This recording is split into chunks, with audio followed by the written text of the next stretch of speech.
खारी शेव बनवणं सोपं आहे, परंतु कमी तेलकट आणि जास्त दिवस कुरकुरीत राहणारी शेव बनवणं जरासं अवघडच ना. तर या व्हिडिओमध्ये आपण काही बारीक सारीक गोष्टी लक्षात घेऊन कमी तेल शोषून घेणारी आणि जास्त दिवस कुरकुरीत राहणारी खारी शेव बनवणार आहे. तर रेसिपीला सुरुवात करूया. त्याआधी नमस्कार, मी तृप्ती तुमच्या सर्वांचे खूप खूप स्वागत करीत आहे. तर आज आपण बनवणार आहे साधी सोपी झटपट होणारी खारी शेव. तर रेसिपीला सुरुवात करूया. तर एका खोलगट भांड्यामध्ये मी 2 कप बेसन पीठ घेतलेलं आहे. वजनी प्रमाणात म्हटले तर साधारण 250 ग्रॅम, पाव किलो इतकं पीठ घेतलेलं आहे. तर हे बेसन पीठ अगदी बारीक दळलेलं असावं किंवा मार्केटमधील हिरा बेसन पीठ वापरले तरीही चालेल. यानंतर आपल्याला पिठामध्ये चवीनुसार 1 चमचा मीठ घालायचं आहे. तर या ठिकाणी महत्त्वाची टीप म्हणजे शेव जास्त तेलकट होऊ नये म्हणून या ठिकाणी आपण अर्ध्या लिंबूचा रस घालणार आहे. तर पाव किलो बेसन पिठासाठी आपण अर्धा लिंबू वापरलेला आहे. यापेक्षा जास्त लिंबू वापरू नका, कारण लिंबूमध्ये सायट्रिक आम्ल असते, ज्यामुळे शेवाचे तुकडे पडू शकतात. यानंतर पीठ व्यवस्थित मिक्स करून घ्यायचं आहे. मिक्स करून झाल्यानंतर थोडं थोडं पाणी घालून पीठ आपल्याला घट्ट मळून घ्यायचं आहे. पीठ मळत असताना एकदाच पाणी ओतू नका, कारण बेसन पीठ पातळ झालं तर शेव आपली कुरकुरीत होणार नाही. म्हणून पाण्याचा अंदाज लावत लावत घट्ट पीठ मळून घ्यायचं आहे. घट्ट पीठ मळल्यामुळे शेवला छान काटे येतात आणि शेव कुरकुरीत व्हायला मदतही होते. तर या ठिकाणी आपलं पीठ मळून झालेलं आहे. पिठाचे व्यवस्थित गोळे होण्यासाठी मी 1 चमचा तेल पिठामध्ये घालते, म्हणजे याचे व्यवस्थित गोळे बनवता येतील.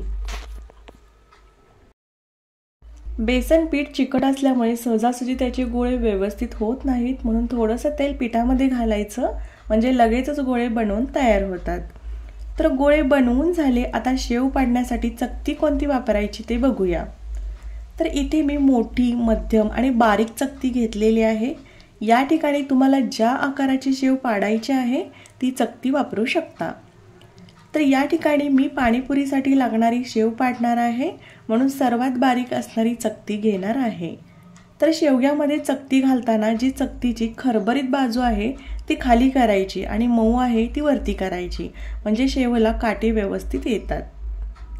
तर आमच्या भागामध्ये शेव पाडायच्या साच्याला शेवगा म्हणतात, काही भागामध्ये सोऱ्या म्हणतात. तर तुमच्या भागामध्ये काय म्हणतात ते कमेंट करून मला नक्की सांगा.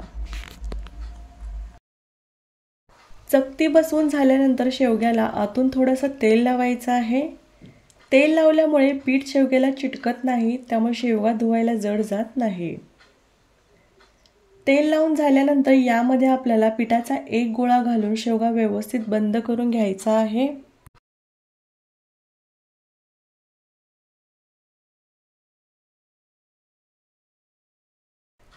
तर दुसरीकडे तेल मी कमी गरम करून घेतलेलं आहे. तर बघू शकता पिठाचा गोळा वरती न येता तेलाचे बुडबुडे येत आहेत, म्हणजे तेल कमी कडक तापलेलं आहे. तर या ठिकाणी आपण तेल जास्त कडक केलं तर शेव बारीक असल्यामुळे लगेचच करपेल, म्हणून तेल कमी कडक ठेवायचं आहे. आता तेलाचा अंदाज आलेला आहे, शेव पाडून घेऊया. शेव पाडत असताना शेव पातळ पाडायची, जास्त एकावर एक थर द्यायचे नाहीत. जर आपण जास्त स्तर दिले तर तेलात शेव व्यवस्थित तळली जाणार नाही, मग ती जास्त दिवस कुरकुरीत राहणार नाही. शेव तळताना एक बाजू व्यवस्थित तळून घ्यायची. एक बाजू तळली की दुसरी बाजू व्यवस्थित पलटून घ्यायची. अशी झप्पदिशी तेलात टाकायची नाही, नाहीतर तेल अंगावर येऊ शकतं. तर बघू शकता आपली शेव तयार झालेली आहे.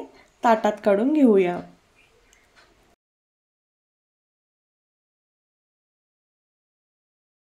तर राहिलेली शेव आपण अशाच प्रकारे तळून घेणार आहे. तर दुसरी शेव तळतोय त्यावेळी थोडंसं तेल गरम करून घ्यायचं, कारण पहिली शेव टाकल्यानंतर तेल हलकंसं थंड झालेलं असतं.